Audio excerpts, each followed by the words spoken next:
బాపట్ల జిల్లా వేమూరు నియోజకవర్గంలో ఎన్నికల ఫలితాలలో అఖండ విజయం సాధించిన నక్క ఆనందబాబుకి జువ్వలపాలెం వేములపల్లి రవికిరణ్ ఘన స్వాగతం పలికారు.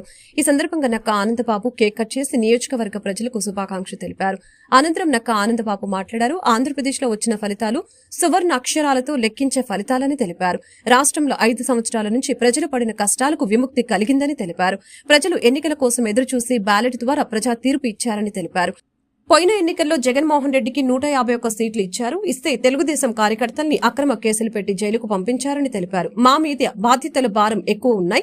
ప్రజలిచ్చిన నమ్మకాన్ని ఒమ్ము కాకుండా పరిపాలన కొనసాగిస్తాం. ప్రతిజ్ఞ చేసి ప్రజలకు అంకిత భావంతో పనిచేస్తాం. ఈ రాష్ట్ర ప్రజలు ఇచ్చిన తీర్పుకి ధన్యవాదాలు తెలిపారు. ఉత్సుకతతో ఎదురు చూసి ఒక్కసారిగా బ్యాలెట్ ద్వారా వాళ్ళ తీర్పునిచ్చారనేది ఇవాళ స్పష్టమైంది.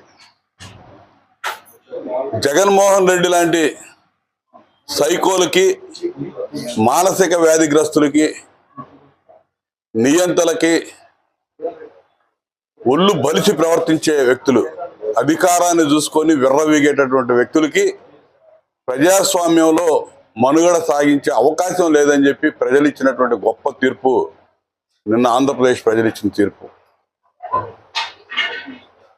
164 సీట్లు, 175 సీట్లకి 164 సీట్లు. 5 ఏళ్ల క్రితం ఇదే జగన్మోహన్ రెడ్డికి 151 సీట్లతో అధికారం ఇచ్చారు ప్రజలు. అధికారం వచ్చిన తెల్లారి నుంచి చూసాం తెలుగుదేశం పార్టీ నాయకులు, కార్యకర్తలు నిద్రలు లేని రాత్రులు ఎన్ని గడిపారో మాకు తెలుసు. వేల మంది అక్రమ కేసులకు గురై జైళ్లకు పోయినటువంటి సంఘటనలు చూసాం.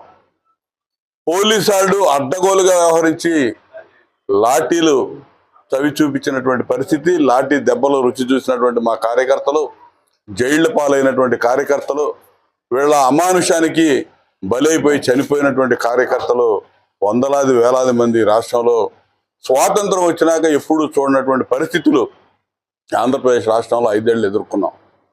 వాటన్నిటికీ ప్రజలే తీర్పిచ్చి జగన్మోహన్ రెడ్డి తీసుకొచ్చారు. భరించలేని పరిస్థితుల్లో ఇటువంటి వాడు ప్రజా జీవనానికి, జీవితాలకి పనికిరాడు అని చెప్పి తీర్పిచ్చినటువంటి రోజు నిన్నటి రోజు అని చెప్పి చెప్తున్నా. ఈరోజు ఖచ్చితంగా తెలుగుదేశం పార్టీతో పాటు జనసేన అధినేత పవన్ కళ్యాణ్ గారు, చంద్రబాబు నాయుడు గారు ఈ 5 సంవత్సరాలు పడ్డటువంటి కష్టాలు, 45 ఏళ్ల ఆయన రాజకీయ జీవితంలో ఎప్పుడూ చవి చూడనటువంటి ఇబ్బందులు రాజకీయంగా. ఎందుకంటే ఈ పనికి మాలిన ప్రభుత్వం వ్యక్తిగత దోషంలో, వ్యక్తిగత అవగాహనలో, అవమానాలు, ఆఖరికి చంద్రబాబు నాయుడు గారిని నిస్సిగ్గుగా జైలుకు కూడా పంపించి సునకానందం పొందినటువంటి ముఖ్యమంత్రి జగన్మోహన్ రెడ్డి. ఇటువంటి పనికి మాలినాడికి ఆ రోజు చంద్రబాబు నాయుడు గారు జైల్లో ఉన్న 53 రోజులు కూడా ఈ రాష్ట్రంలో కానీ, పక్క రాష్ట్రాల్లో కానీ, భారతదేశంలో అనేక రాష్ట్రాల్లో, ప్రపంచవ్యాప్తంగా తెలుగు వాళ్ళు చూపించినటువంటి చొరవ, వాళ్ళు చేసినటువంటి ఉద్యమం, వాళ్ళు చూపించినటువంటి త్యాగం మర్చిపోలేనటువంటి సంఘటనలు 53 రోజులు జరిగినాయి. కూడా వాలంటీర్గా ఎవరో చెప్పకుండానే కాలిచ్చిందే తడవుగా వచ్చి ఆందోళన కార్యక్రమాలు వివిధ దశల్లో పోరాటం చేసి ఈ రోజున తెలుగుదేశం పార్టీ చంద్రబాబు నాయుడు గారి నాయకత్వంలో కూటమికి అధికారం ఇవ్వాలని చెప్పి ఊళ్ళూరుతూ ఉత్సుకతతో ఎదురు చూసి తీర్పిచ్చినటువంటి రోజు నిన్నటి జడ్జిమెంట్ డేని సువర్ణాక్షరాలతో ఆంధ్రప్రదేశ్ చరిత్ర ఉన్నంతకాలం కూడా ఉంటుంది. ఖచ్చితంగా మేము అధికారం వచ్చిందని చెప్పి అహంభావంతో మేము వ్యవహరించాం.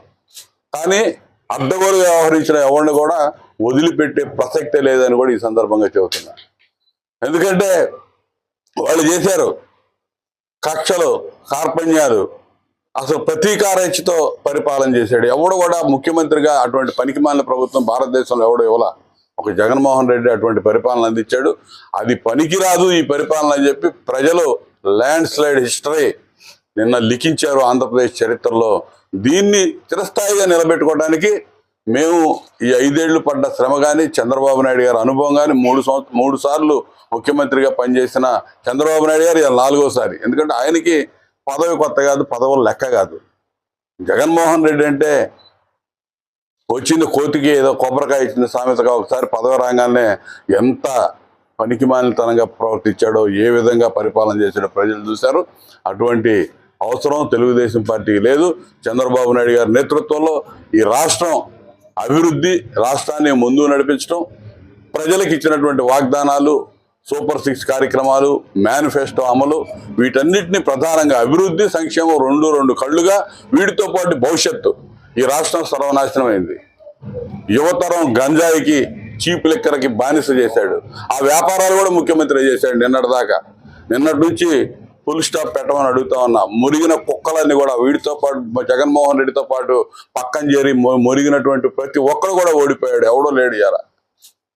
ఏం మాట్లాడతారు? అది ఒక రాజకీయ పార్టీయే కాదు. ఇక తాళాలు వేసుకునే పరిస్థితి. వైఎస్ఆర్సీపీ అనేది అసలు రాజకీయ పార్టీగా ప్రజల్లో ఉంటుందని నేను అనుకోవట్లా.